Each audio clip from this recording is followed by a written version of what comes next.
Good evening बच्चे लोग। आशा करता हूँ आप स्वस्थ होंगे, मस्त होंगे, व्यस्त होंगे। जैसा कि आपको पता है, हमने एक सीरीज चालू करी थी 10th और 9th वाले बच्चों के लिए। इसमें हमने फर्स्ट चैप्टर ये नंबर उठाया था और उसमें 1.1 हमारा खत्म हो गया है। बेटा 1.2 है, 1.2 बहुत छोटा है। केवल इसमें हमको एक की कॉन्सेप्ट को पकड़ना है, ठीक है ना। इसमें मैक्सिमम शायद 3 सवाल है, आई थिंक 3 सवाल है। और 3 सवाल में बेटा हमको केवल बस ये प्रूफ करना है कि आप प्रूफ करिए कि इर्रेशनल है, ठीक है, बस इतना। तो बेटा इर्रेशनल और रैशनल की जब मैं बात करूं तो मैं चाहूँगा कि मैं आपको उसके कॉन्सेप्ट के बारे में थोड़ा सा बताऊं, ठीक है ना, ताकि आपको जो सवाल है इजी लगे। देखो बेटा, पहले इसका बेसिक को समझ लेते हैं कि इसका बेसिक है, ठीक है। अगर हम बात करें बेटा रैशनल नंबर की, अगर हम बात करें रैशनल नंबर की, तो रैशनल नंबर होता है बेटा P/Q के रूप में, ठीक है ना। यहाँ पर कभी भी Q जो है वो 0 के इक्विवेलेंट नहीं होता बेटा। ये आपने बुक में इस तरह का जो डेफिनेशन बोलूँ या इसका मैथमेटिकल फॉर्म बोलूँ, इस तरह से लिखा हुआ है, ठीक है। मैं बेटा इसके की कॉन्सेप्ट आपको बताना चाह रहा हूँ कि सबसे पहली चीज जो आपको स्टार लगा के जो चीज लिखनी है कि P और Q बेटा इंटीजर्स होने चाहिए, ठीक है, मतलब पूर्णांक क्या होना चाहिए। और ये सब चीजें काम आएगी, देखते जाइए। और दूसरी चीज बेटा ये है कि P और Q जो है वो को प्राइम नंबर होना चाहिए, को प्राइम नंबर, ठीक है, नंबर हिंदी बोलेंगे सह अभाज्य संख्या, सह अभाज्य ना बेटा। तो आपको रैशनल नंबर के बारे में पता होना चाहिए, इसका बेसिक पता होना चाहिए कि वह P/Q के रूप में रहती है। यहाँ पर Q जो है कभी भी 0 नहीं होना चाहिए। PQ इंटीजर नंबर है बेटा, P और Q को प्राइम नंबर है। इसका और थोड़ा समझा दूं कि बेटा P और Q का जब आप कॉमन फैक्टर निकालेंगे, जब आप कॉमन फैक्टर निकालने जाएंगे बेटा, तो इसका कॉमन फैक्टर जो है 1 निकलना चाहिए। ऐसी संख्या है जिनका कॉमन फैक्टर 1 निकलता है वह को प्राइम नंबर कहलाते हैं। जैसे एग्जांपल के रूप में आप 2 और 3 को ले लीजिए, ठीक है बेटा। आप देखोगे इसको लिख सकते हैं 2 × 1, इसको लिख सकते हैं 3 × 1, ठीक है। इसमें कॉमन फैक्टर कितना निकल के आ रहा है बेटा 1। अगर उसका कॉमन फैक्टर 1 है तो बेटा ये दोनों नंबर क्या है, 2 और 3 क्या कहलाएंगे, को प्राइम नंबर, को प्राइम नंबर। यहाँ तक बेटा आपको समझ में आ गया होगा, ठीक है ना। इतना ही है बेटा। अब इर्रेशनल की अगर बात करूं तो उसके बारे में बेटा ज्यादा कोई कहानी नहीं है, बस इतनी है कि जितनी बेटा अंडर रूट में नंबर्स होते हैं, √2, √3, √5, आप बोलोगे √4 क्यों नहीं लिया। √4 जो है बेटा उसको हम क्या लिख सकते हैं 2⁻², और ये 2⁻² और ये रूट करके कितना आ जाएगा 2, और 2 एक इंटीजर है, मतलब इसके फॉर्म में 1 है, तो ये किस फॉर्म में है, P/Q के फॉर्म में। और बेटा ये तो कैसी नंबर होगी, रैशनल, ठीक है ना। तो बेटा आप इतना ध्यान रखिए कि रूट के अंदर कोई भी परफेक्ट उसके नंबर नहीं होना चाहिए ना, इतना ध्यान रखना।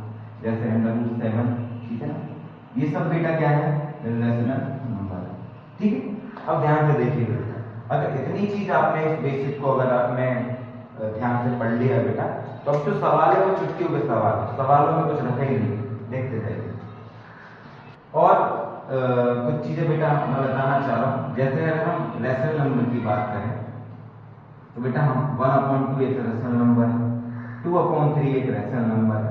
मैं अगर मैं बोलूँ 35/35, 30/35, बताओ ये रैशनल नंबर। तो बेटा रैशनल नंबर तो है लेकिन ये अभी नहीं है, इसको बनाओ सिंपलेस्ट फॉर्म में। क्या बनाओ, सिंपलेस्ट फॉर्म में। तो देखो 5 से अगर मैं इसको डिवाइड करूं तो 5 × 6 = 30 और 5 × 7 = 30, ठीक है बेटा। अब आप ध्यान से देखेंगे तो 6 और 7 बेटा को प्राइम नंबर बन गए। कैसे नंबर बन गए, को प्राइम नंबर, क्योंकि इनमें अगर मैं कॉमन फैक्टर देखूं तो देखो 6 को लिख सकते हैं 6 बन जा 6, 7 को लिख सकते हैं 7 बन जा 1, ठीक है। तो 1 दोनों में बेटा क्या है, कॉमन है। उसके अलावा कोई भी चीज, जैसे अगर आप बोलोगे सर 6 के फैक्टर भी निकल सकते हैं, बेटा निकाल लो। 7 तो खुद ही प्राइम नंबर है, केवल इतना लिख सकते हो। तो भी आप देखो बेटा कॉमन फैक्टर कितना दिखेगा, केवल आपको 1। तो बेटा अगर कॉमन फैक्टर किसी दो संख्याओं का कॉमन फैक्टर 1 है तो बेटा वो को-प्राइम नंबर होती है। तो अभी देखो क्या ये अभी को-प्राइम नंबर थी? नहीं थी, नहीं थी ना। क्यों? क्योंकि आप देखो ध्यान से, आप 30 भी लिख सकते हैं 5 into 6 और 35 को लिख सकते हैं 5 into 7। कॉमन फैक्टर कितना निकल के आ रहा है? 5। जबकि आना क्या चाहिए कॉमन फैक्टर केवल 1। 1 के अलावा कोई भी डिजिट आता है बेटा तो वो फिर को-प्राइम नंबर नहीं होगा। ठीक है, इतनी कहानी बेटा मैं इसलिए बता रहा हूँ ताकि आपको आगे जो सवाल अभी हम करने वाले हैं वो आपको बहुत बेहतर तरीके से समझ में आए। ठीक है बेटा, तो बेटा पूरा जो चैप्टर है उसमें केवल आपको 4 टाइप के सवाल बनेंगे करने हैं। ठीक है, तो हम उसके बारे में डिस्कशन कर लेते हैं हल्का सा। ध्यान से देखिए, मैं बोलता हूँ इसको टाइप्स ऑफ क्वेश्चन। ठीक है, टाइप्स ऑफ क्वेश्चन। ठीक है, पहला क्वेश्चन होता है बेटा इस तरह का जिसमें केवल एक कोई संख्या हो अंडर रूट के अंदर लिखी हो। ठीक है, दूसरे नंबर का सवाल होता है बेटा इस तरह से 3 + अंडर रूट 3। ठीक है, तीसरे नंबर का सवाल हो सकता है बेटा इस तरह से 1/, में कोई संख्या हो। ठीक है, और चौथी कोई सवाल अगर बेटा कोई टाइप बनता है तो वो हो सकता है इस तरह से। ठीक है, कि आपको अंडर रूट के साथ एक नंबर और इनटू में दिखा हो। तो बेटा आपको पूरे बुक में ये 4 टाइप के सवाल करने को मिलेंगे। ठीक है ना, मैं हर एक टाइप आपको समझा दे रहा हूँ और बहुत इजी तरीके से बेटा आपको समझाऊंगा मैं। ठीक है, आपसे निश्चित तौर से बनेगा। देखिए चलो बेटा, अब हमको 1.2 करना है और 1.2 का पहला सवाल है बेटा prove that under root 5 is irrational. ठीक है, तो हमको बेटा इसको सॉल्व करना है। देखो हम कैसे करेंगे।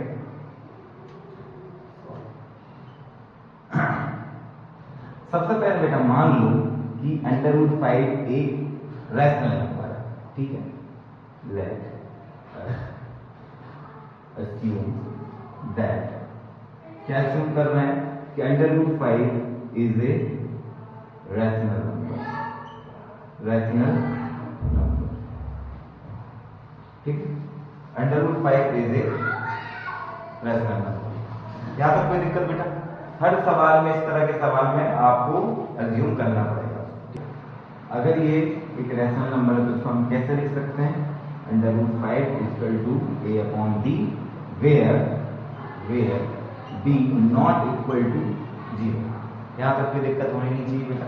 उसके बाद क्या करेंगे हम? क्रॉस मल्टीप्लिकेशन कर लेंगे। ठीक है, तो अंडर रूट 5 में इंटू हो जाएगा b का और a में इंटू हो जाएगा 1।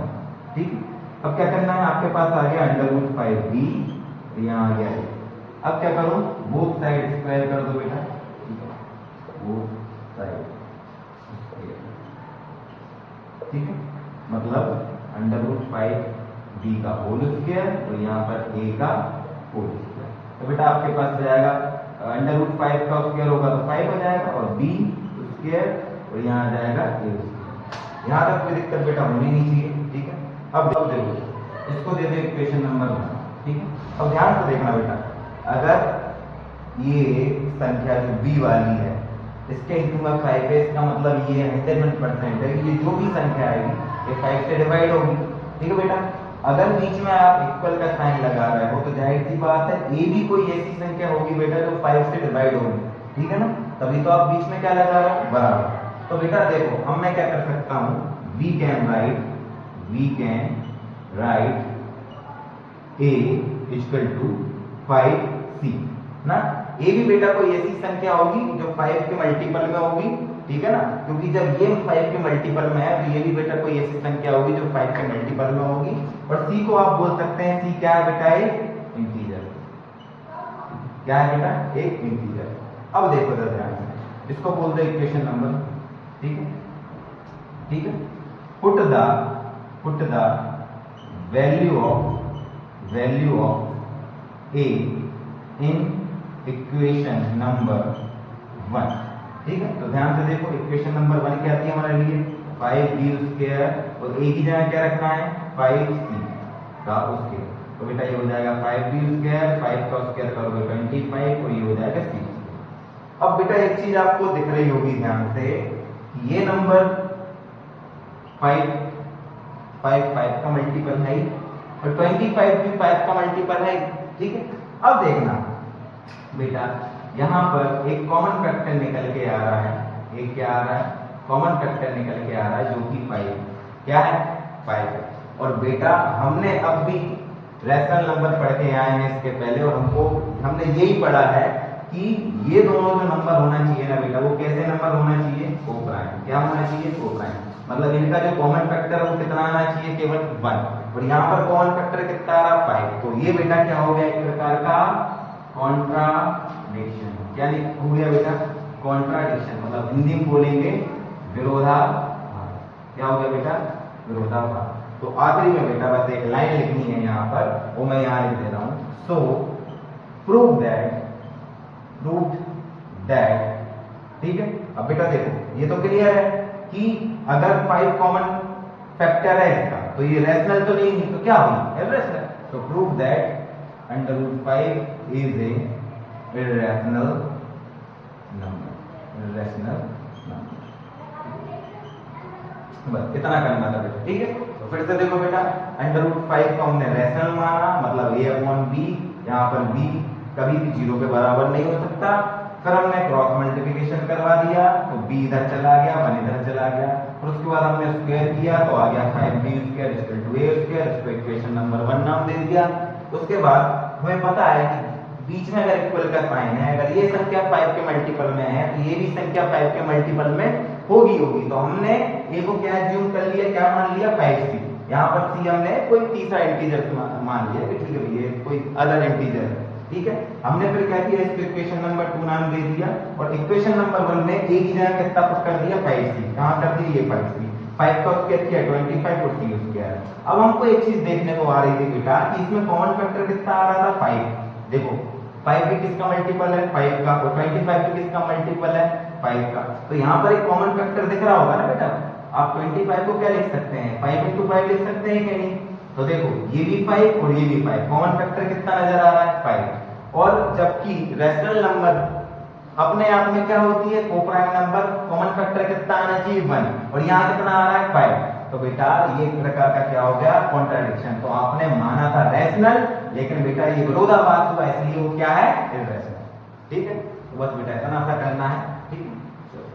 चलिए बेटा, तो अपना जो सेकंड नंबर का सवाल है वो ये है कि प्रूव दैट 3 + 2 √5 इज इररेशनल, ठीक है बेटा।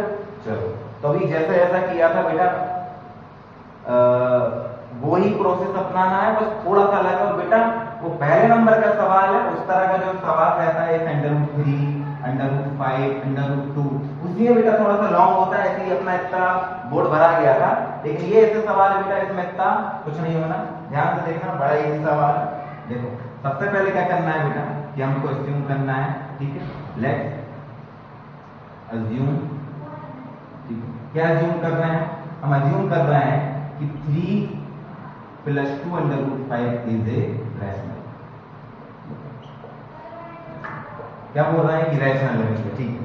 और अगर रैशनल है तो इसका मतलब 3 + 2 √5 = आना चाहिए a/b, where b not equal to 0। कभी भी ये नीचे वाली संख्या 0 नहीं। अब क्या करते हैं बेटा, सिंपल, देखो एक की कॉन्सेप्ट रख लो बेटा कि वो पहले टाइप के सवाल के अलावा जितने भी सवाल है, आपको ये कोशिश करनी है कि आप एक साइड में अंडर रूट की संख्या रखें, बाकी सबको कहाँ भेज दें, उस तरफ, बस इतना ध्यान रखना। तो देखो बेटा मैं √5 को इस तरफ रख रहा हूँ, लेकिन एक प्रोसेस है बेटा, उससे पहुंचाऊंगा। तो देखो मैंने क्या किया, सबसे पहले 3 का ट्रांसपोज किया, ट्रांसफर किया, उसको कहाँ भेज दिया, उस तरफ। तो देखो a + b, ये 3 इस तरफ का बेटा, उस तरफ जाएगा तो माइनस कर देते, यहाँ तक कोई दिक्कत। अब चूंकि यहाँ पर हमको केवल √5 अकेला, ठीक है ना, इस तरफ कोई भी जो भी संख्या आएगी बेटा उसको अंडर रूट की संख्या चाहिए रखेगी, बाकी सबको उधर भेज देना। तो देखो a + b - 3, ये मैंने ब्रैकेट लगाया, और 2 यहाँ पर बेटा इनटू में, वो कहाँ चले जाएगा, डिवाइड में, तो उसको 1/2 अलग से लिख लो। यहाँ तक कोई दिक्कत। अब देखो बेटा, अब पहले वाले सवाल है या पहले वाले टाइप में हमने क्या किया था, फिर यहाँ पर a को अस्यूम किया था, क्रॉस किया था, दंडफल किया था, इसमें कुछ करने की जरूरत नहीं बेटा, बस 2 स्टेप में आपका आंसर जाएगा। हमको केवल ये लिखना है, ध्यान से देखना, a b, ये 3 ये 2, ठीक है ना, ठीक है। These numbers are integers। क्या है बाबू? इंटीजर्स है। अब सोच के देखो, अगर ये सब नंबर इंटीजर्स है तो √5 भी क्या होना चाहिए था? √5 इज ए आल्सो इंटीजर, ठीक है। अगर a b 3 2 जितनी भी इस तरफ की RHS की जो संख्या है, जितनी भी, सबको आप क्या बोल रहे हो? इंटीजर। बीच में क्या का साइन लगाया बाबू? इक्वल का। तो ये भी कैसी संख्या होनी चाहिए? इंटीजर। और बेटा ये क्या हो गया? एक प्रकार का कॉन्ट्राडिक्शन। क्यों हुआ बाबू? विरोधाभास क्यों हुआ? वो इसलिए हुआ बेटा कि हम सब जानते हैं कि √5 है वो इज नॉट ए इंटीजर, ठीक है। √5 जो है बेटा वो एक इंटीजर नहीं है। अब सोच के देखो, इस तरफ की संख्याएं सारी इंटीजर है, उस तरफ की सारी संख्याएं जो भी एक संख्या ये इंटीजर नहीं है, और बीच में आप काय का साइन लगा रहे हो? बराबर। तो बेटा ये एक प्रकार का क्या हो गया? कॉन्ट्राडिक्शन, विरोधाभास। सो बस अब आंसर लिखना है हमको। सो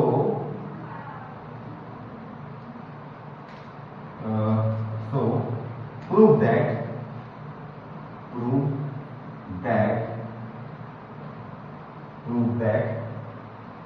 3 + 2 √5 हमने क्या मानी? इरेशनल, लेकिन नहीं है, क्या हो गई?